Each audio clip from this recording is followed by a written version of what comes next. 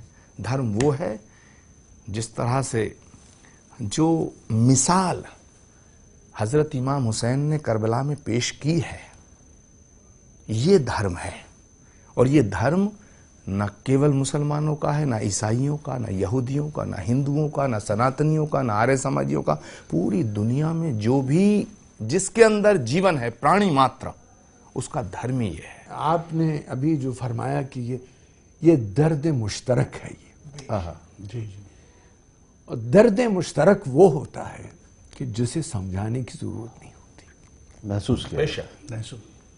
وہ درد دفعتاً سب کے دل میں اٹھتا ہے، تب تو وہ درد مشترک ہوتا ہے۔ لہذا حسین کی روز عاشور جو قربانی تھی، اس میں آپ دیکھیے کتنے پہلو تھے۔ میں ایک چیز ذرا سا الگ ہو کے عرض کرنا چاہتا ہوں کہ انہوں نے قربانی کی کتنی نوعیتیں اور اقسام پیش کی۔ خود شہید ہوئے،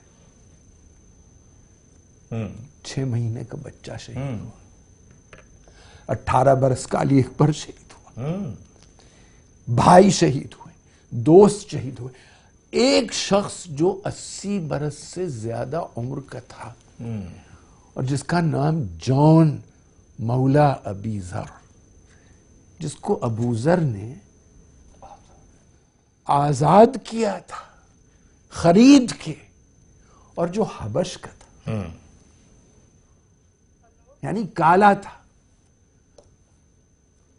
آج ہم دیکھتے ہیں کہ کالوں کے ساتھ کیا برتاؤ ہے، اور نسبت بنسبت کالے ہوتے ہیں، کچھ کم کالے، کچھ زیادہ کالے۔ آپ یہ دیکھیے کہ کربلا کے دن جان اجازت مانگتے ہیں، جان کو اجازت دینے میں امام حسین ذرا سا وہ کرتے ہیں، وہ کہتے ہیں بھئی عمر بہت ہے، نہ جاؤ، اصرار کرتے ہیں۔ ایک بات کہتے ہیں آچاریہ جی، میں آپ سے یہ عرض کرتا ہوں، آپ دیکھیے کہ کیا ترکیب کرتے ہیں۔ وہ کہتے ہیں کہ میں آپ جو یہ مجھ سے کہہ رہے ہیں، یہ شاید اس لیے کہہ رہے ہیں کہ کہیں میرا سیاہ خون جو ہے وہ آپ کے خون جو رسول کا خون ہے اس میں شامل نہ ہو۔ کیا بات؟ تو میرے کہنے کا مقصد یہ ہے، اور پھر اجازت ملتی ہے، شہید ہوتے ہیں، اس کے بعد بھی قربانی ایک ہے، اور وہ قربانی سفر ہے کربلا سے اور دمشق، وہ بھی بہت بڑی قربانی، کہ وہ وہاں کوئی فوراً مارا نہیں گیا، مگر اتنی تکلیفیں اٹھائیں لوگوں نے۔ تو یہ چیز جو ہے، اس کی نوعیت، جیسا کہ ابھی آچاریہ جی نے فرمایا کہ یہ اپنی جگہ پر ایک واقعہ ایسا ہے کہ جس کی مثال اور نظیر نہیں ملتی۔ نہیں، بے شک صحیح بات ہے۔ کربلا ایک ہمارے لیے ایک ایسا معیار بن جاتی ہے کہ جہاں ہم یہ پہچان کر سکتے ہیں کہ جو کربلا والوں سے کہ جیسے اعمال افعال رکھے گا، وہ تو جو ہے وہ یقینی معنوں میں حضرت امام حسین کے ساتھ ہے، حق کے ساتھ ہے، اور جو ان کے مخالف، جیسے ہم دیکھتے ہیں داعش IS وغیرہ ہیں، وہ کس طرح لوگوں کو ذبح کر دیتے ہیں، جس طرح دہشت گرد ہیں وہ اسلام کا نام لے کے جس طرح کی حرکتیں وغیرہ کرتے ہیں۔ تو کیا کربلا ایک ہمیں شناخت دیتی ہے، پہچان دیتی ہے ایسے لوگوں کو پہچاننے کے لیے کہ جو اسلام کا نام لے کے اور دنیا بھر میں تباہی پھیلا رہے ہیں؟ تو یقیناً میں پوری طرح متفق ہوں، اور یہ پہچان آخر میں سلمان بھائی نے ایک اشارہ کیا، کربلا سے کوفہ۔ میں بہت دفعہ یہ سوال کرتا ہوں، شناخت سے متعلق بتا رہا ہوں آپ کو۔ جی، ذرا غور کیجئے گا، ابن زیاد بھی اور یزید بھی، خاص طور سے ابن زیاد، امام زین العابدین کے لیے اس کے دل میں آتا ہے یہ کیسے زندہ رہ گئے، اور وہ کہتا ہے مار دو۔ وہاں پہ جو حضرت زینب کا جو بہن ہے ان کا جو رول ہے، شاید اگر وہ ساتھ نہ ہوتی، میں شناخت سے متعلق کہہ رہا ہوں بات کو، اگر وہ ساتھ نہ ہوتی تو شاید یہ کربلا کا پیغام ہم تک پہنچ ہی نہیں پاتا۔ جس طرح انہوں نے وہاں سے لے کے اور دمشق تک اس کے بارے میں بیان کیا ہے تو لوگ چلا اٹھتے تھے اور کہتے تھے کہ یہ زبان تو علی کی بیٹی ہی بول سکتی ہے، یہ بہادری علی کی بیٹی ہی کر سکتی ہے۔ میں نے بہت دفعہ یہ سوال کیا ہے اور آج آپ نے موقع دیا ہے تو یہاں پہ بھی میں یہ سوال کرنا چاہتا ہوں پورے معاشرے سے، کہ اگر جس طرح ہم نے اپنی بچیوں کو پالا ہے، اگر وہ اس طرح پلی ہوتی تو کیا ان کے اندر یہ حوصلہ، یہ جرت ہوتی کہ وہ ایک ڈکٹیٹر کی آنکھ میں آنکھ ڈال کے کہتی کہ اسے مارنے سے پہلے مجھے مارنا پڑے گا؟ کیا وہ تقریریں کر سکتی تھیں جو اگر ان کی تربیت نہ ہوئی ہوتی؟ جو تعلیمات ہیں میں اس کی بات کر رہا ہوں۔ صرف مرد کو شناخت نہیں دی گئی ہے، عورت کو بھی شناخت کی گئی ہے۔ خود قرآن نے یہ کہا ہے کہ تم اپنے پلو کھینچ لیا کرو تاکہ تم پہچانی جا سکو۔ یہ نہیں کہا ہے کہ تمہاری پہچان ختم ہو جائے، کہا تاکہ تمہیں شناخت کیا جا سکے، ایک خاص مخصوص انداز سے تمہیں ایک ایسے معاشرے میں جہاں عورتوں کے اوپر آوازیں کسے جاتے تھے یا اس طرح، اس میں پہچان ہو سکے۔ کیا شاندار مثال ہے شناخت قائم کرنے کی، اور شناخت کاہے سے قائم ہوتی ہے؟ شناخت اس معاشرے میں، اس سوسائٹی میں، سماج میں میرے کچھ خاص ادھیکار ہوں، اس سے شناخت نہیں بنتی ہے۔ شناخت ہمیشہ بنتی ہے انسان کے کردار سے، اس کے چرتر سے، اس کی قربانی سے، اس کے اعمال سے۔ امام حسین کی جو قربانی ہے اس کے بارے میں تو کوئی بحث کی بات ہی نہیں ہے، لیکن حضرت زینب کا جو رول ہے اور جو انہوں نے اپنے آپ کو وہ بھی انسپائر کرنے کا معمولی سورس نہیں۔ میں ایمانداری سے یہ مانتا ہوں کہ بے شک ان کے پوری طرح صحیح کہہ رہے ہیں کہ یہ اتنی بڑی قربانی، لیکن یہ صرف اس کے لیے نہیں ہے کہ ہم چند ایک میٹنگ کر لیں یا آپ کے اسٹوڈیو میں بات کر لیں، صحیح فرما رہے ہیں ہاں، بلکہ وہ جو ان کا اسوہ حسنہ ہے، ان کا جو چرتر ہے، ان کا جو کردار ہے، ان کی جو تعلیمات، اگر ہم غریب اور کمزور کے لیے جس کے اوپر ظلم ہو رہا ہے اگر اس کے اوپر آواز نہیں اٹھا سکتے اس کے لیے، تو ہمیں امام حسین کا نام لینے کا اختیار نہیں ہے۔ اگر ہم اس کے لیے آواز نہیں اٹھا سکتے تو ہمیں حضرت زینب کی بات کرنے کا حق نہیں ہے۔ ہم اس سے حاصل کر سکیں، یہی اس کا سب سے بڑا سبق۔ عارف بھائی، آپ نے یہ اتنی اہم بات کہی۔ دیکھیے، دنیا کے مختلف حصوں میں مختلف طرح سے ظلم ہو رہا ہے۔ ہم کیا کر سکتے ہیں؟ ہمارے مجبوریاں ہیں، وہ مجبوریاں ہماری جس جگہ پر ہم رہتے ہیں، جو ہمارے اختیار میں چیزیں ہیں، یہ ان پر مبنی ہیں۔ مگر ایک چیز ہم کو قدرت نے، فطرت نے، بھگوان نے، اللہ نے دی ہے، وہ آواز دی ہے۔ بے شک۔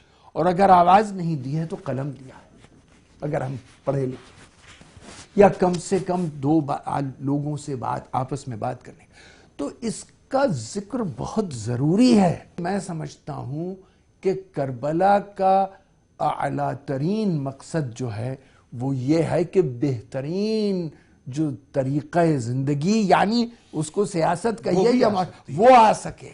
ناظرین، بہت اچھی گفتگو ہو رہی ہے، یہاں وقت تک مختصر وقفے کا ہم لوٹ کر آتے ہیں اور اس گفتگو کو کسی انجام تک پہنچانے کی کوشش کریں گے، مگر اس مختصر وقفے کے بعد۔ پیغام کربلا، پیغام کربلا۔ ناظرین، آج ہم گفتگو کر رہے ہیں پیغام کربلا کے حوالے سے، اور ہمارے اسٹوڈیو میں چار اہم شخصیات موجود ہیں۔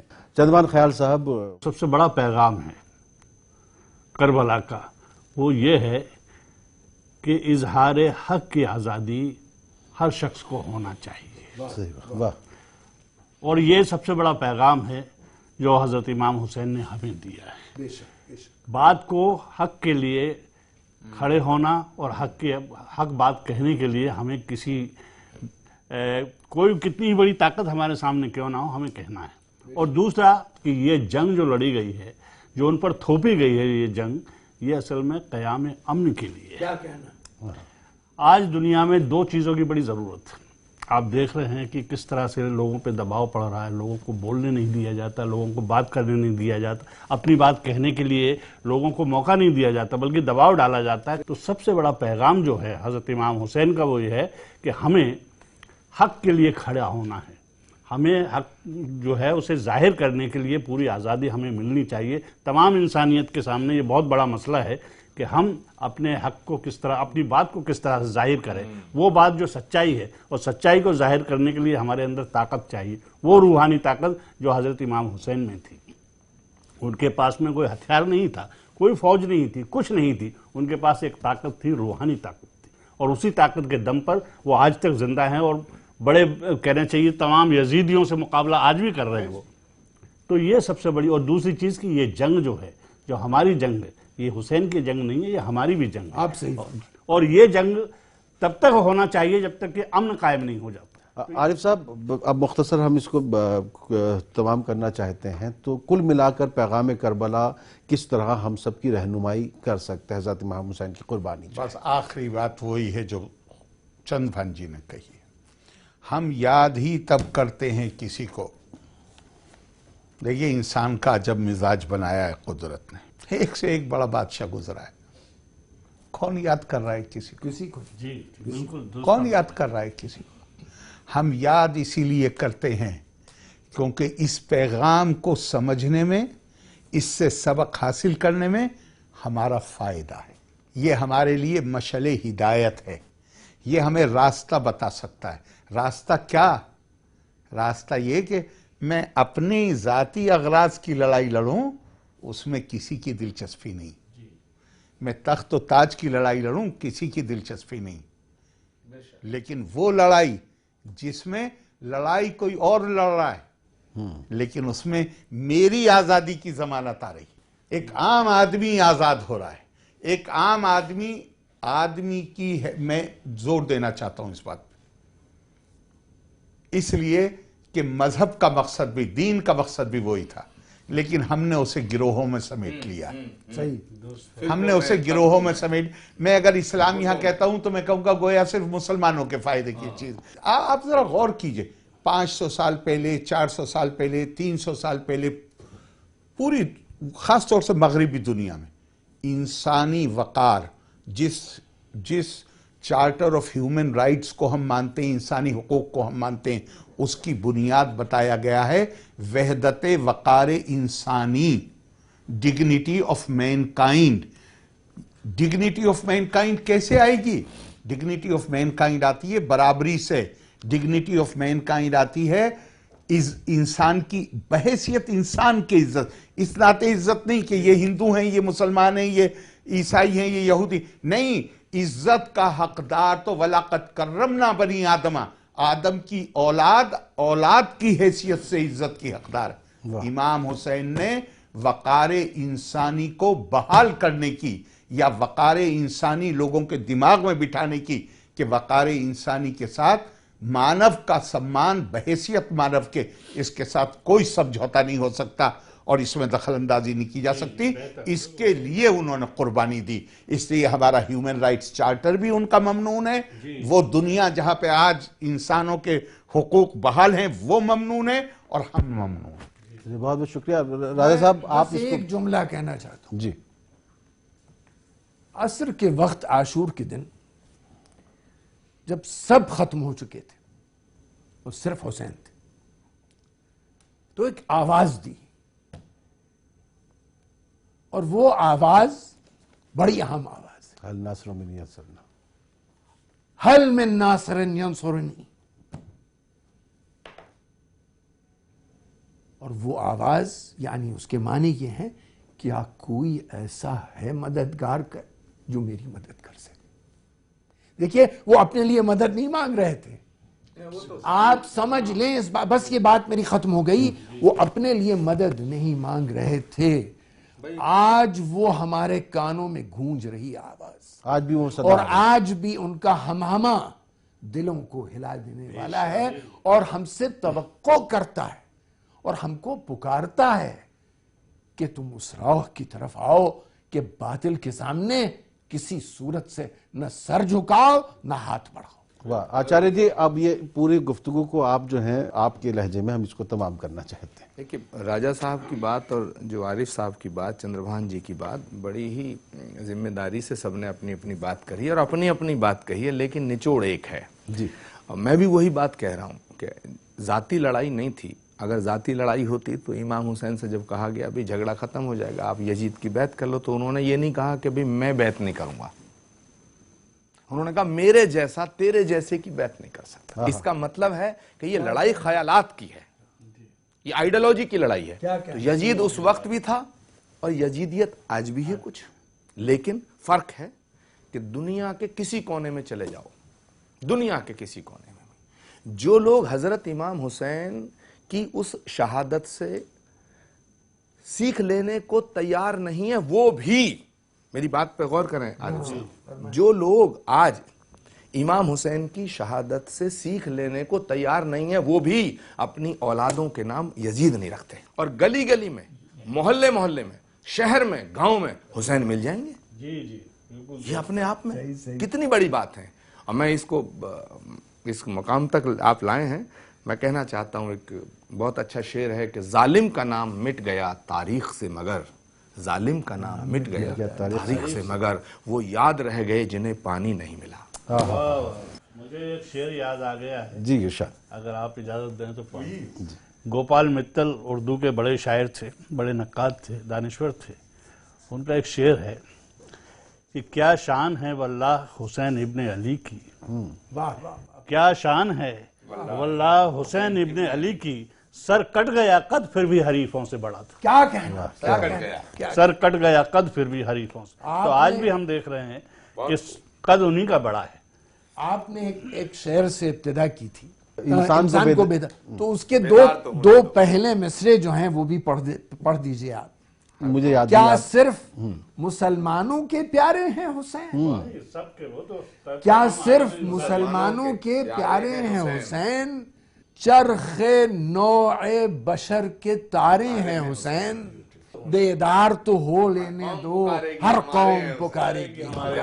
کیا بات ہے۔ یہ جوش مری آبادی۔ جی ناظرین، اب میرے کہنے کے لیے کچھ نہیں رہا، پیغام کربلا وہی ہے جو آج ہمارے معزز مہمانوں نے یہاں آپ کے سامنے پیش کیا ہے۔ خدا کرے کہ یہ پیغام عام ہو تاکہ انسانیت جو ہے اس کو اس کے حقوق مل سکیں۔ بہت بہت شکریہ، آداب۔ پیغام کربلا